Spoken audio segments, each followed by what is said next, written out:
नमस्कार दोस्तों, पाथफाइंडर पर आप सभी का स्वागत। दोस्तों आज हम करने वाले हैं एक और set of practice MCQs for Indian polity. जहां पर जैसा कि हम करते आ रहे हैं, आपको क्या करना है, आपको वीडियो को देखना है, क्वेश्चन सुनना है, वीडियो को पॉज करना है, अपना आंसर देना है, फिर एक्सप्लेनेशन देखनी है। इन दी एंड आप मुझे कॉमेंट सेक्शन में बताइएगा आपने कितने क्वेश्चन सही किए। बिफोर वी मूव फॉरवर्ड, आप मुझे फॉलो कर सकते हैं टेलीग्राम चैनल पर दोस्तों, for all my class update schedules and tips. Unacademy app पर भी आप मुझे फॉलो कर सकते हैं मेरे सभी special classes and plus courses के लिए। एनरोल करने के लिए आपको सिर्फ मेरा कोड यूज करना होता है ND Live 10।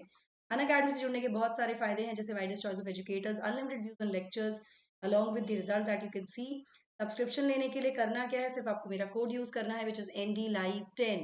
इस कोड को यूज करने से होगा क्या, जैसे ही आप इस कोड को लगाएंगे आपको ये वाला प्राइस नहीं पे करना होता, यू हैव टू पे a discounted price. At the same time you will get my guidance and my support also. Unacademy आपके लेकर आए यूपीएससी मेगा बंडल, जहां पर आपको 6 महीने तक का एक्सटेंशन मिल रहा है for your UPSC subscription along with fully paid QEP. Fully paid QEP से मतलब है यहाँ पर आपका, अगर आपका प्रीलिम्स निकल जाता है, क्वालिटी एनहांसमेंट प्रोग्राम में आपको एनरोल कर लिया जाएगा। अनअकैडमी मेंस की तैयारी के लिए अनअकैडमी के दिल्ली सेंटर में, जहां पर रहना खाना सब अनअकैडमी आपको प्रोवाइड करेगा।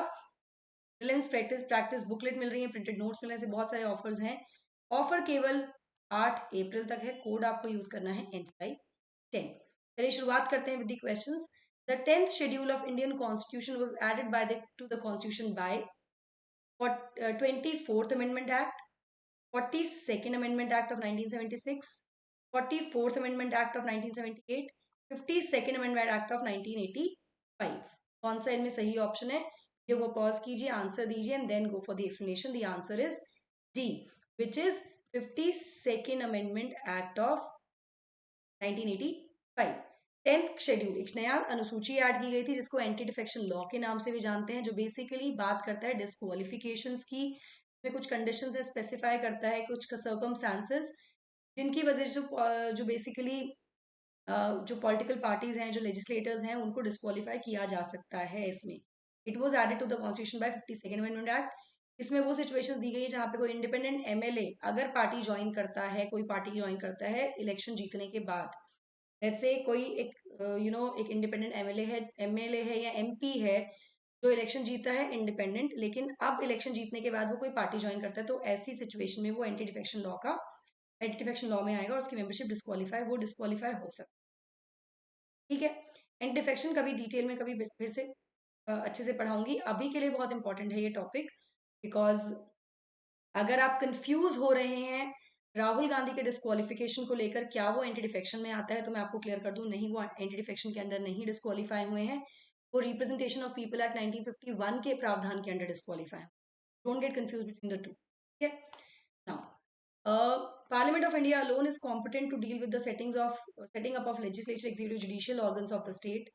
Article 4 of the Constitution of India declares that law made by for establishment of new states are not to be considered as amendments of the Constitution under Article 360. कौन सा स्टेटमेंट यहाँ पर सही है बताना है आप। The question and then only answer. Answer is C, यानी दोनों ही स्टेटमेंट बिल्कुल सही है, both are correct here. Parliament ही इकलौती कॉम्पिटेंट कह सकते हैं कि अथॉरिटी है जो कि डील करती है with the setting of legislature, executive, judicial organs of the state. This was implicit in the language employed in article 4 of the constitution. Article 4 ये डिक्लेयर करता है कि कोई भी एडमिशन ऑफ अ स्टेट और establishment of new states under article 2 और formation of new state, alteration of the boundaries या नाम जो है एग्जिस्टिंग स्टेट्स का अंडर आर्टिकल 3, कुछ भी जो किया गया है उसको संविधान का संशोधन नहीं माना जाएगा under article normal simple majority से।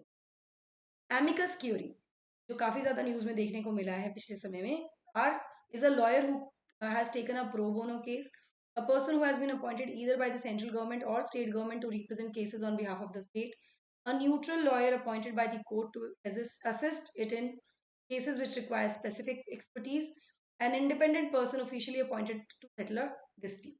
Amicus curiae. Answer is C, एक न्यूट्रल पर्सन जिसको कोर्ट नियुक्त करता है to assist in cases which require specific. ठीक है, फ्रेंड ऑफ द कोर्ट भी कहा जाता है हमें किस। Article 19 sub clause 1 of the constitution of India as it stands amended includes which of the following? Move freely throughout the territory of India, freedom of speech and expression, assemble peacefully and without arms, to acquire and dispose property. कौन सी statement यहाँ पर correct है? Correct answer क्या होगा? Please read and then answer. The answer is D, यानी कि all, सभी इसमें इंक्लूडेड होंगे.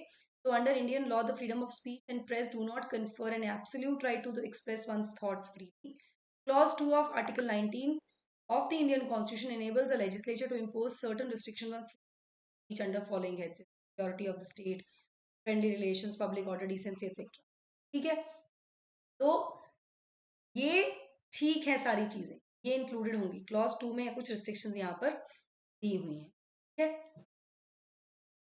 defamation, incitement to an offense, sovereignty and consider the following statements regarding Indian Councils Act of 1861. Council Act के बारे में बताना है. It initiated the process of decentralization by restoring the legislative powers to Bombay and Madras presidencies. It empowered the Viceroy to issue ordinances without a concurrence of Legislative Council during an emergency. It provided for the establishment of new Legislative Council for Bengal, Northwest Frontier Province, NWFP and Mysore. Which of the following are correct here? Please read the question, pause, then answer and then only see which is the correct answer. Answer is A, यानी कि पहला और दूसरा statement यहाँ पर बिल्कुल सही है. Which says initiated the process of decentralization by restoring the legislative powers to Bombay and Madras presidencies. इसने एम्पावर कर दिया था वाइस रॉय को कि वो इशू कर सकते हैं ordinance without conference of the legislative council during emergency. This is it empowered the viceroy. ठीक है. It also provided for the establishment of new legislative councils for Bengal, Northwest Frontier Province and Punjab, which was established in 1890. Okay. It was not Mysore, it was. All right. Consider the following statements regarding Government of India Act 1990. It introduced for the first time bicameralism and direct elections in the country. It separated for the first time provincial budgets for the central budget and authorized the provincial legislature to enact their budgets. It relaxed the central's control over the provinces by demarcating and separating the central and provincial subjects. कौन सा correct statement है यहाँ पे? Again please read the question, pause कीजिए video को, question पढ़िए and then attempt the answer, give the answer. The answer for this question is D, which is all are correct here under the Government of India Act 1919. इसने पहली बार introduce कर दिया था bicameralism. Bicameralism मतलब द्विद सदनात्मक, upper house and lower house, जैसे आज की हम पार्लियामेंट की बात करते हैं. और डायरेक्ट इलेक्शंस को भी इंट्रोड्यूस किया गया था इसी के द्वारा. तो Indian legislative council was replaced by bicameral legislature consisting of upper house and lower house, यानी council of states and legislative assembly. इसने रिलैक्स कर दिया था सेंट्रल कंट्रोल को प्रोविंसेस पर और डिमार्केट कर दिए थे और सेपरेट कर दिए थे सेंट्रल और प्रोविंशियल सब्जेक्ट्स को. It separated for the first time provincial budget also from the central budget. ठीक है, ऑथराइज किया था प्रोविंशियल लेजिस्लेचर्स को कि अपना बजट वो खुद से इनैक्ट करें. The notion of freedom in society implies absence of external constraints, expanding the ability of people to develop their creativity and capability. All decisions are made collectively. कौन सा यहाँ पर सही हो? फ्रीडम का मतलब क्या हो? Answer is B. यहाँ पर ही समझ में आ जाता है जब हम फ्रीडम की बात करते हैं तो क्या हम कलेक्टिव डिसीजन की बात करते हैं. इट मीन्स इंडिविजुअली आपको अधिकार है अपने डिसीजन, इंडिविजुअली, नॉट कलेक्टिवली. तो इस तरह से स्टेटमेंट जाता है. What is freedom? अगर सिंपल आंसर हो इसका मतलब होता है एब्सेंस ऑफ कंस्ट्रेंट्स नहीं होते. फ्रीडम को कहा जाता है to exist when external constraints on individuals are. In terms of this definition, an individual could be considered free if she is not subject to external control or coercion and is able to make independent decisions. Collective decisions nahi. Then autonomous. However, constraint is only one dimension of the freedom. Freedom is also about expanding the ability of people to freely express themselves. तो सिर्फ constraint का हटना एक ही dimension है freedom का. इसका मतलब ये भी है कि लोग फ्रीली एक्सप्रेस कर सके अपने साथ, अपने तरीके से अपने आप को, वो भी एक तरह का फ्रीडम है.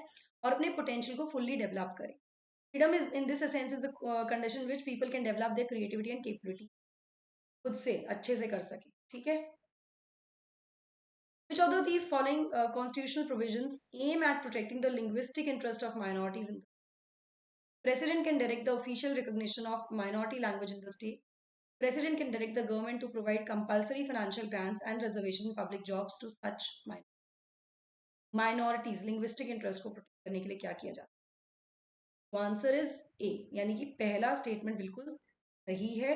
राष्ट्रपति ऑन डिमांड बीइंग मेड, अगर ये डिमांड आती है और वो सेटिस्फाइड है कि substantial proportion of population of that particular state, उसमें वो डिजायर करते हैं कि वो अपनी भाषा का प्रयोग करें, स्पोकन जो लैंग्वेज स्पोकन है बाय देम को रिकॉग्नाइज किया जाए स्टेट के द्वारा, तो ये वो डायरेक्ट कर सकते हैं कि उस तरह की लैंग्वेज को ऑफिशियली रिकग्निशन मिले राज्य से। ठीक है। स्टेटमेंट 2, ऐसा कोई भी रिजर्वेशन का प्रावधान नहीं दिया गया हमारे समय। Statement is not. Which of the following constitutional amendment act was enacted to impose by law reasonable restrictions in the interest of sovereignty and integrity of Constitution? 10th Amendment Act, 13th, 16th Amendment Act, or 23rd Amendment? Constitutional Amendment Act that acted to impose by law reasonable restrictions in the interest of sovereignty and integrity of the, कौन से act से किया? तो answer is see guys. तो unlawful activities prevention act, ये Indian law है जिसका उद्देश्य है कि प्रिवेंट किया जा सके किसी तरह की unlawful activities association in India. ठीक है, तरह की अनलॉफुल एक्टिविटीज एसोसिएशन को से प्रिवेंट करने के लिए लाया गया है ये। इसका मेन उद्देश्य है to make powers available to for dealing with activities directed against the integrity and sovereignty. National integration council ने अपॉइंट किया था एक कमेटी को national integration and regionalization to look into it the aspects of putting reasonable restrictions in the interest of देश की जो एकता अखंडता है उसको, संप्रभुता है। जो एजेंडा था एनआईसी का, नेशनल इंटीग्रेशन काउंसिल का, उसमें basically limited itself to communalism. Communalism पर बात की उसने, कास्टिज्म पर बात की और टेररिज्म पर बात नहीं की। Pursuant to acceptance of recommendations of the committee, the 16th Amendment Act 1960 was enacted by law, reasonable restrictions in the interest of and integrity. I hope आपको ये क्वेश्चंस अच्छे लगे होंगे, आपने अटेम्प्ट भी किए होंगे, मुझे बॉक्स में चैट बॉक्स में ज़रूर बताइएगा दोस्तों। आप अभ्यास का महासंग्राम में एनरोल कर सकते हैं, जहाँ पर ये सभी एजुकेटर्स आपको आपके साथ लेंगे academic session, strategy session, AMA session, PYQs आपको कराने वाले हैं। आरएम बैचेस शुरू हो चुके हैं। एनरोल करने के लिए आपको सिर्फ मेरा कोड यूज़ करना है, टाइप 10। अगर अभी आपने 12th किया है तो आपके पास एक गोल्डन अपॉर्चुनिटी है 2026 एग्जाम की तैयारी, 2026 तक तो आपके जो 3 साल, 3 सालों में अपनी ग्रेजुएशन से तैयारी भी कर सकते हैं अकेडमी। 3 साल के स्पेशली क्यूरेटेड प्रोग्राम पर जो कॉलेज स्टूडेंट्स के लिए होगा, ये सारी यूएसपीज आपको मिलने वाली हैं। स्कॉलरशिप टेस्ट भी आप अटेम्प्ट कर सकते हो। एनडी लाइव आपको 10 देना है, यूज़ करना है। 9 अप्रैल को होने वाला सुबह 11 बजे, इस कोर्स से आप एनरोल कर सकते हैं। अवेलेबल है आपके सब्सक्रिप्शन के दोस्त। ऑफलाइन बैचेस शुरू हो चुके हैं 3 तारीख से, इसमें भी आप एनरोल कर सकते हो, तो आपको use. That's it from my side. I hope you like the session. Don't forget to subscribe the bell icon so that you get notifications about latest.